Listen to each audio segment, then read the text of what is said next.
She wears a nappy because it makes her happy. She's too cool for smooth. Kings and queens are too free-spirited to be restrained by herbs and oils. These queens who doing it as a natural crown of truth. Braids worn in all sorts of twists, of shades, a labor of love. Please welcome Dr. Eddie.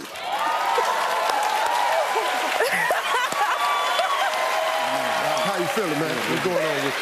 Hi, nice to meet you. Hi. Pleasure. All right.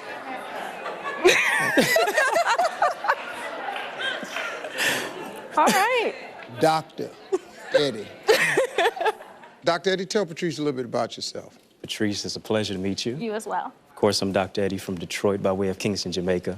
I have a doctorate in education, and I work as a college professor. I've been looking to meet that special lady and looking to build something long-term. I'd love to take you out, a little fine dining. What do you say? I would definitely like that.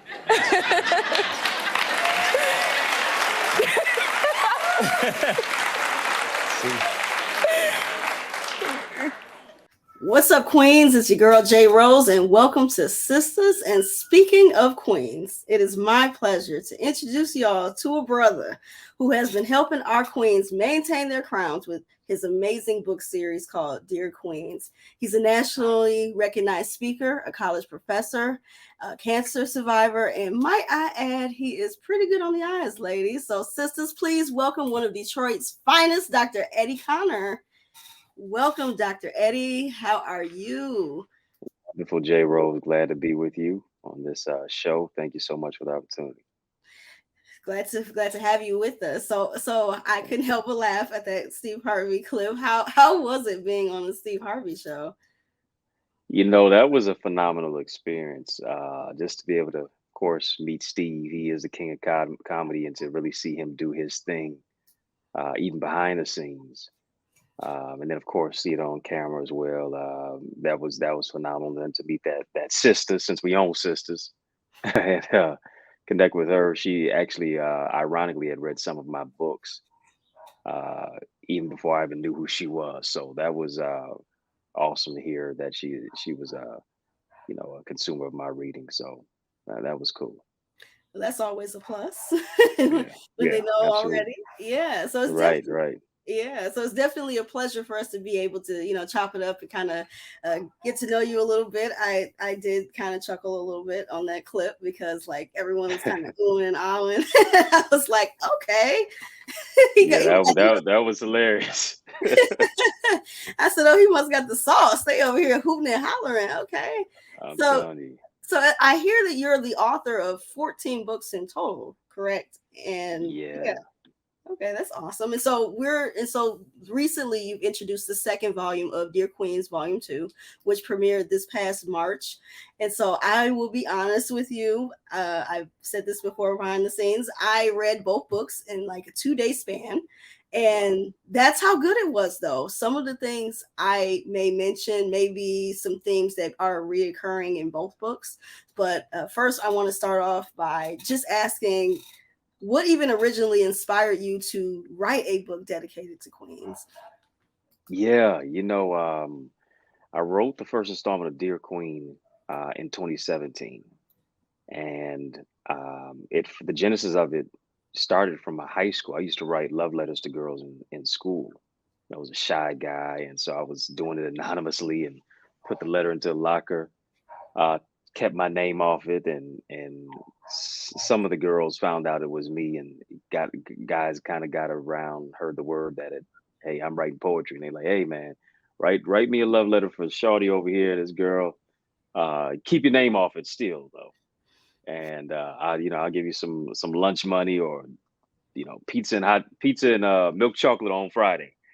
And so it started to be a little bit of a hit, and years later, I said, man, if I could write a love letter to girls, why can't I write a book of love to women, to love themselves, to know their worth? Malcolm X said the most neglected, unprotected, and disrespected woman on the planet is the Black woman. And so I really wanted to just give veracity and value to our sisters and let them know how special they are. And 2022 came around, or the end of 2021, around that time, I said, man, Dear Queen is still one of my biggest books. And I said, I think there needs to be a second installment. I said, I don't think there is it's a end of a conversation. I think it's a continuation. And hey, here we go. Yeah. And I like that you put it that way, that it's a continuation, because I always feel like it's always an ongoing conversation as it pertains to Absolutely. our queens. And so we definitely thank you, brother, for your dedication to focusing on building up our sisters and seeing the value of who we are and helping us learn self-love and healing and becoming our best selves. And now that I started reading, I admit that I didn't know what to expect, because my initial thought was like, how can a man really understand Mm. what sisters need on all these different levels? But it was so much deeper than what I thought. Why do you think it's important from a male perspective to school our sisters on how to respect themselves? And why is it important to teach people, especially men, how to respect them? Yeah, I think for me, my experience, being raised by a single parent mother, really seeing my grandmother and just watching, women from a bird's eye view throughout my life, up close and personal, even relationships. I just really saw certain things that, you know, when it comes to affection, when it comes to validation and celebration, I think those are a part of the love that our sisters need. And just to continue to uplift them when you seeing sisters who work so hard, raising multiple children, possibly single parent mother, working multiple jobs as well. Just really being a conduit of society. I think we got to celebrate that, and I think we also have to uplift them and let them know how valued they are in our world. And so, just really wanted to do that and allow this to be an olive branch, especially from black men to our women.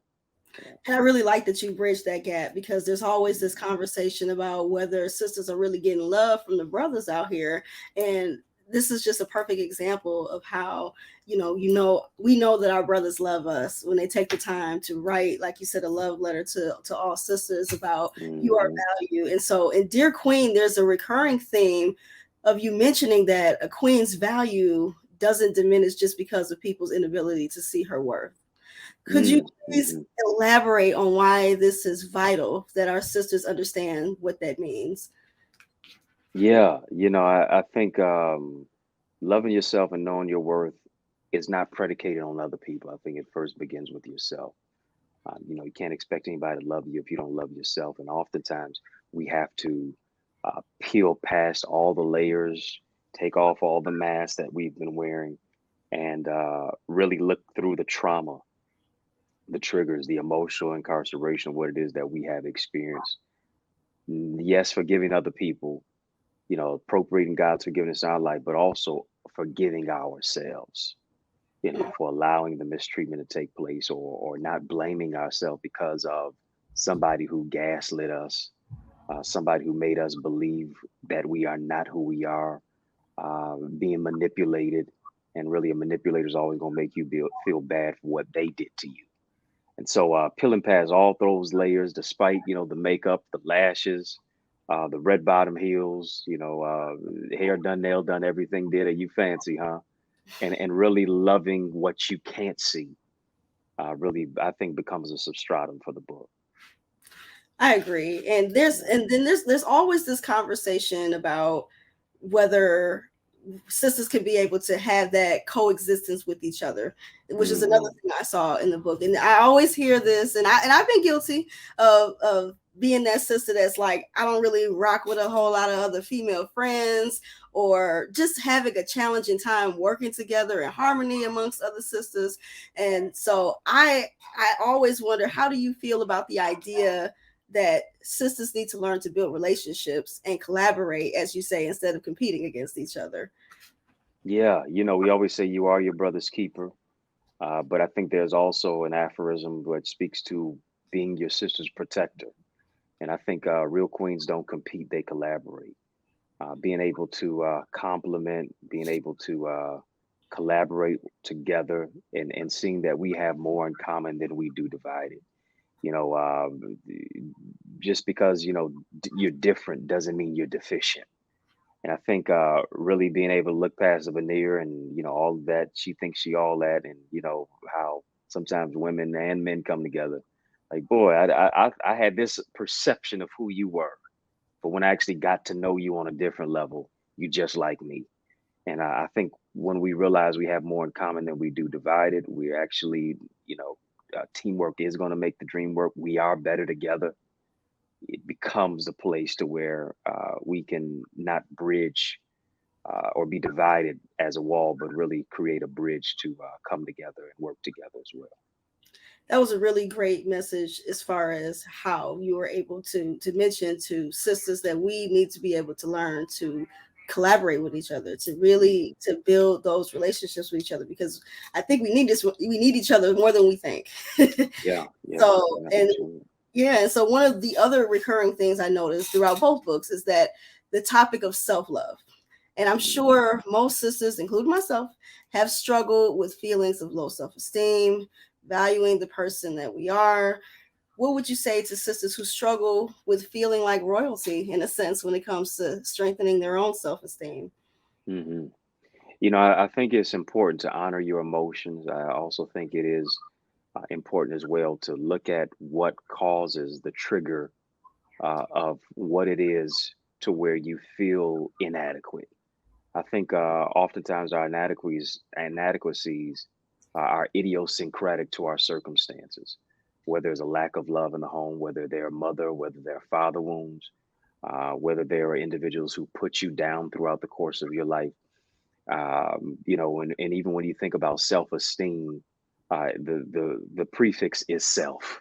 But isn't it ironic that we allow people to diminish our self-esteem? It's a quote that said, "No one can make you feel inferior without your permission."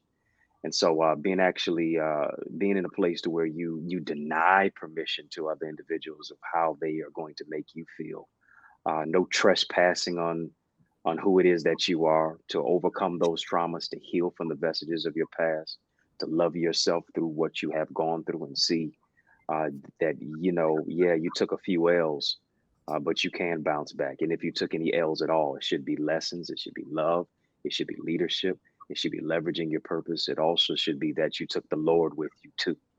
And so, looking at your life in that aspect should now be a place to pause for a cause, to also say, yeah, I've been through some tests, but I have a testimony to where I can now share with somebody else how to overcome what I overcame. Amen. Hey, amen on that. And I actually like, even in that it was a section that you wrote, I think it was in the first book, about baggage when it comes to Mhm. self-esteem. Like, I love that you mentioned my Erica Badu song Baggage, Yeah. because I was listening to that song and it really started clicking to me like what the bags actually meant. And it just meant all of the things that we were carrying, whether it be bitterness, anger, hurt, regret. And I always was just thinking as I was reading, like, how can we get rid of that baggage? How can we let that go? Yeah, I think it's important to sift through our baggage, to actually take the time to unpack it. Um, I believe relationships are like boarding an airplane. Too much baggage is going to cost you. Rather than causing us to soar, it literally is going to cause us to crash into our past. And the fact of the matter is, hurting people hurt people, heal people. If we don't heal, we're going to bleed on people who didn't cut us. And so, really being able to take the time to to recognize every one of us has baggage. What is the difference between looking at the difference between what is baggage and what is garbage? There's some things we need to get rid of. There's some things we don't need to recycle or we don't need to return to. But there are also some things that we can sift through and recognize. All right, this has become emblematic in my life. This can now be used as a place of a testimony, in spite of the scar, in spite of the wound, in spite of the hurt, in spite of the pain.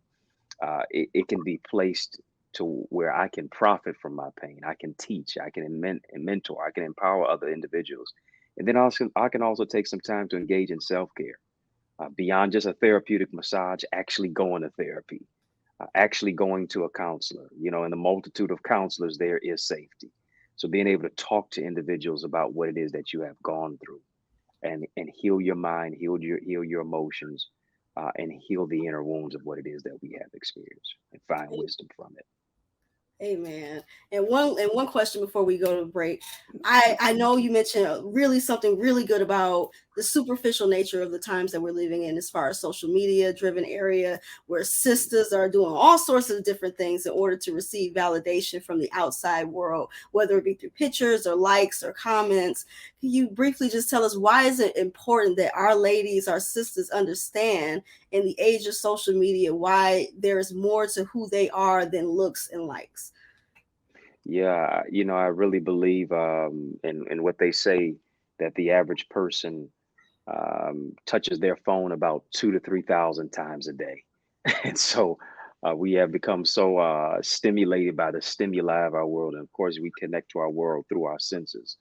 But when it moves into a place of sensory overload and that becomes the dominating aspect for our lives, it can be a conundrum.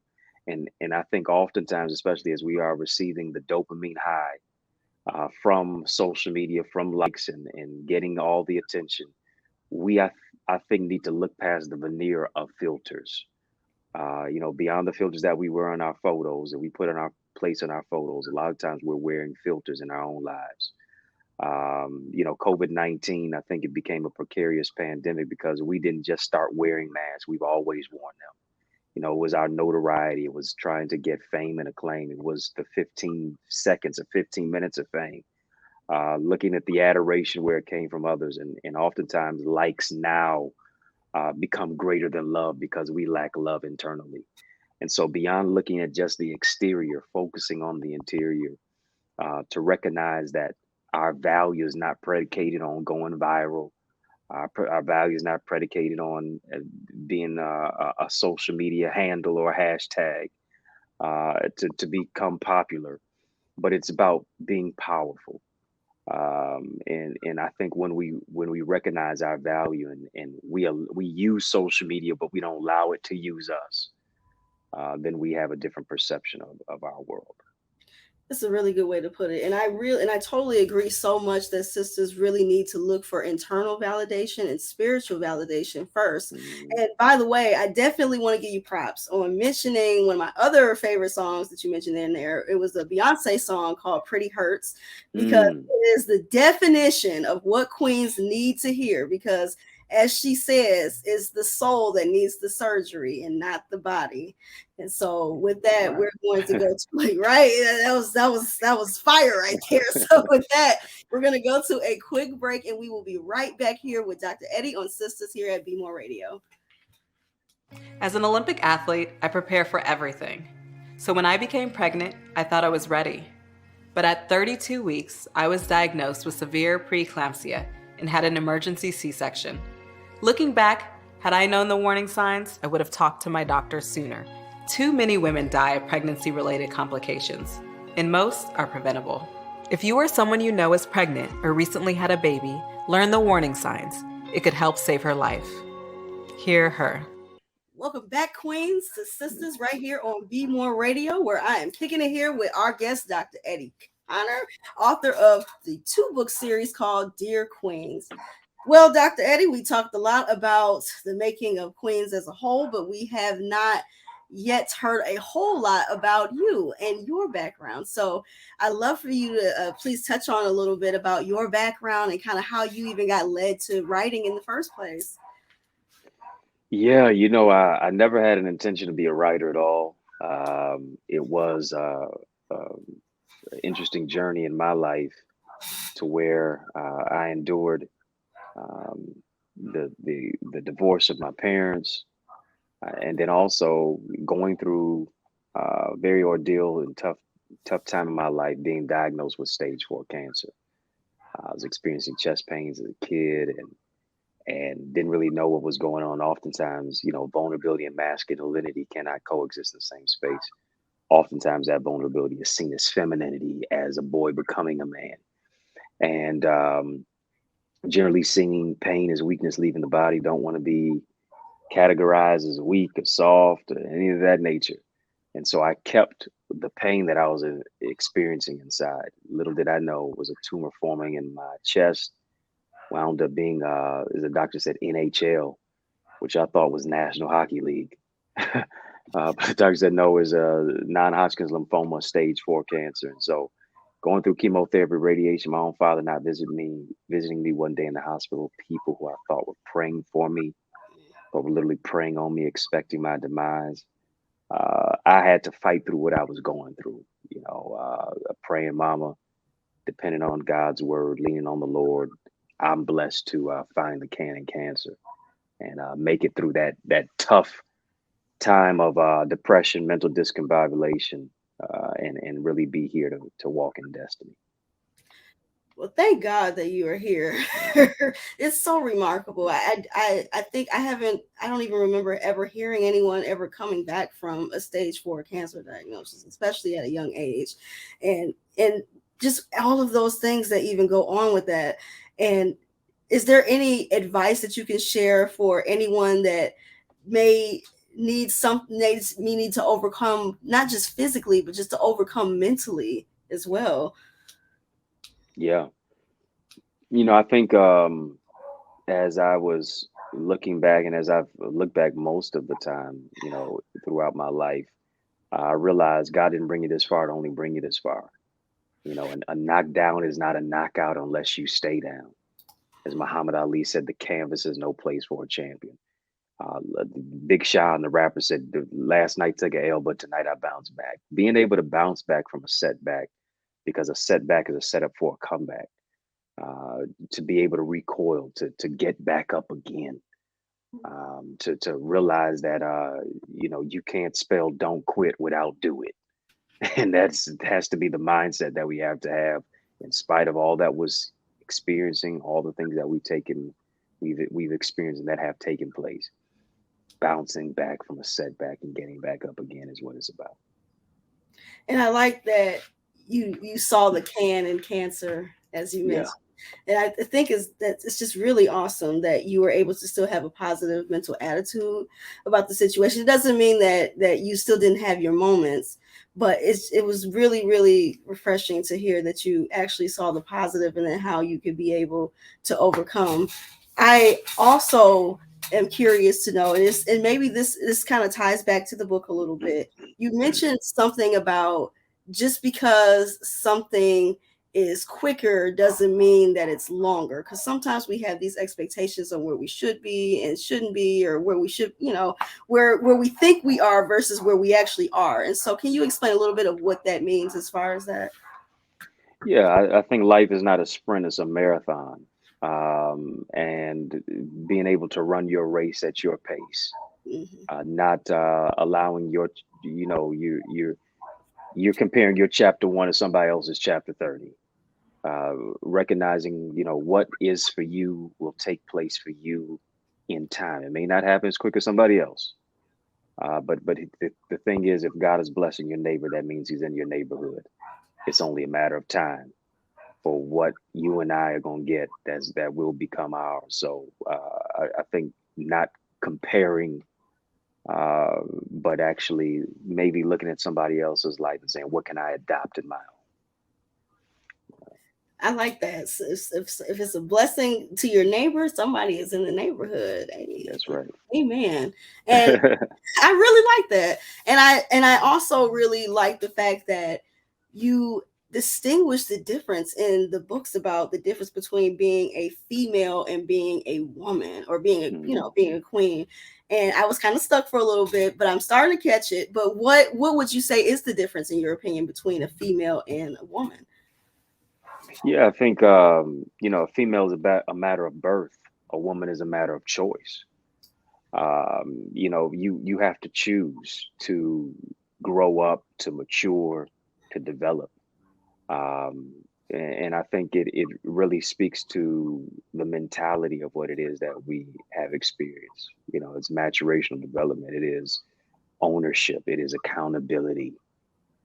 It is being able to recognize and realize that what I've gone through does not define me, it refines me. I should get better as I get older, and I learn and grow and be stronger. And then also each one teaching one, being able to pass the baton, being able to recognize that nobody is a true success without a successor. Amazing. And to those who want to be like you in the sense of being a writer, do you have any advice for any aspiring writers, especially writers that maybe come from the inner city like us? Any advice for them? Yeah, I wrote my first book with $1 and a dream in my name in a college dorm room, begrudgingly. But as I was writing, I was healing. I found therapy from all the things that I had gone through. And I think one thing is just be true to you. Find your authentic voice, find your authentic message. If it hits you first, it's going to hit the other person. And I think being able to open up all the vaults of your emotional wounds and experiences as well, and putting your pain on paper and turning it into power, it will be therapeutic for you, but also a blessing to somebody else. That's awesome. So before we call it an evening, I always like to ask, are there any new projects, any exciting news that you have in the works going on right now? Yes, done Dear Queen, as well as Dear Queen 1, Dear Queen Volume 2, and a few other books, especially for our sisters. The first gender-specific book I ever wrote was some years ago called My Brother's Keeper, to our brothers, but I'm revisiting new content again, and got a book called The Mask of Masculinity coming out in June. How men can lead and love with vulnerability. And so that's going to be a real spectacular book coming out in June, Men's Month, and then also we got Father's Day too. So it's on the horizon.